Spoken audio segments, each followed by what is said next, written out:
A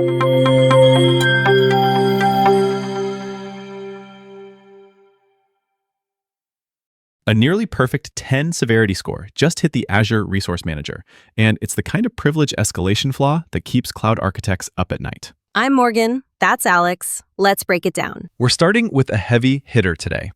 Microsoft is dealing with CVE 2026-24304. It's a 9.9 on the CVSS scale, which is about as bad as it gets without being a full-blown unauthenticated remote exploit. Wait, 9.9? That's massive! But the description says it requires an authorized attacker. Usually that knocks the score down a bit, doesn't it? Usually, yes. But the issue here is improper access control within the Azure Resource Manager itself.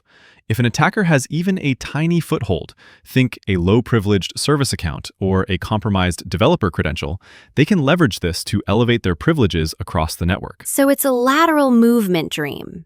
It reminds me of those old break out of the sandbox exploits.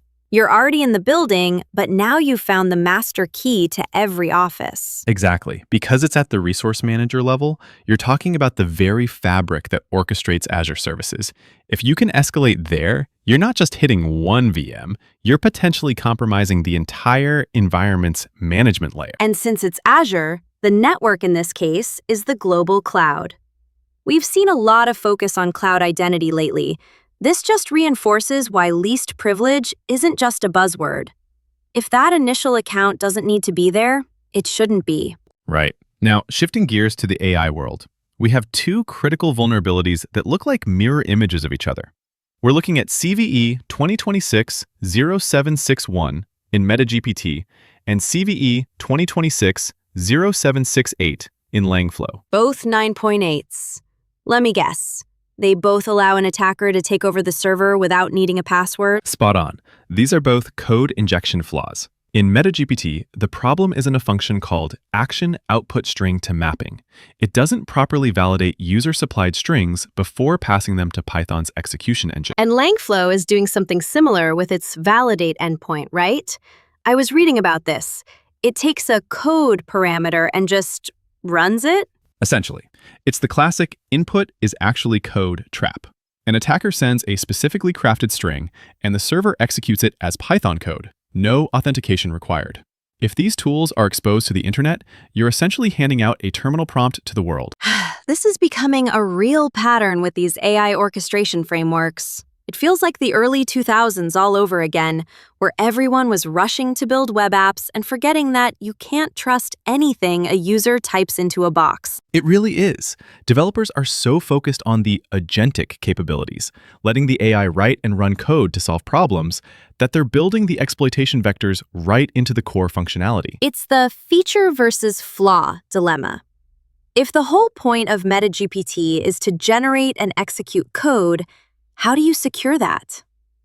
But clearly, doing it without authentication on a public endpoint is a recipe for disaster. Beyond those new ones, CISA just dropped a major update to the known exploited vulnerabilities catalog.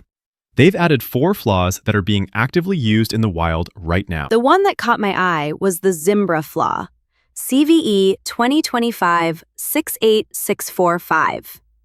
Zimbra feels like it's on the KEV list every other month. What's the story this time? It's a remote file inclusion bug in the Cinecore Zimbra collaboration suite.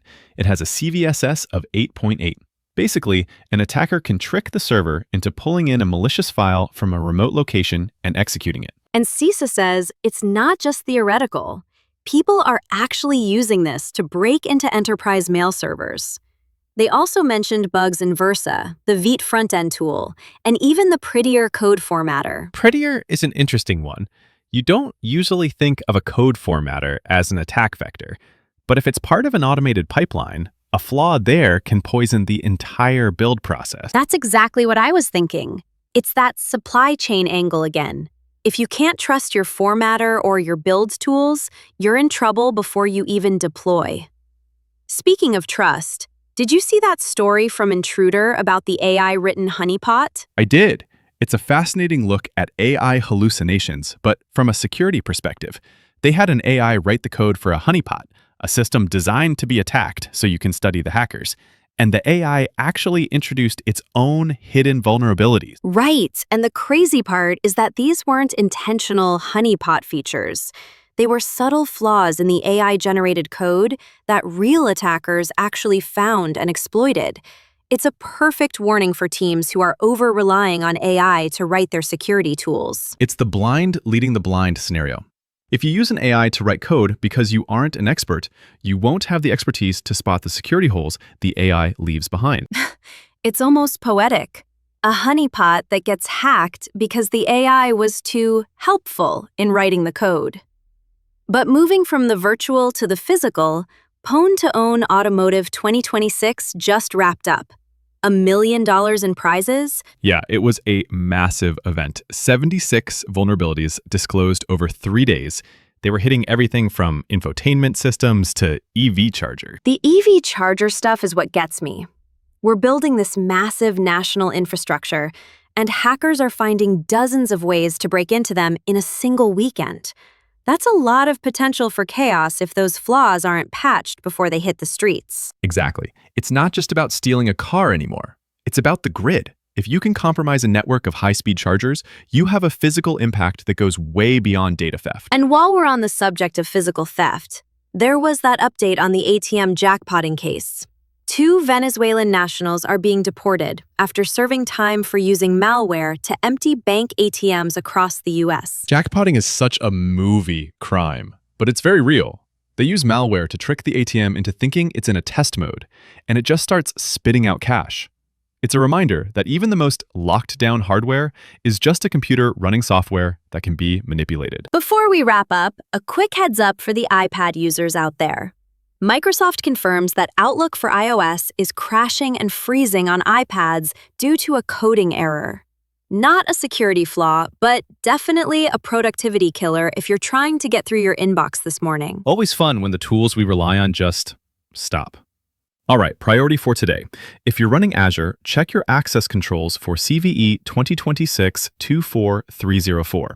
And if you're experimenting with AI frameworks like MetaGPT or Langflow, make sure they aren't sitting wide open on the internet. Your daily AI-powered security briefing. If this saved you time, subscribe.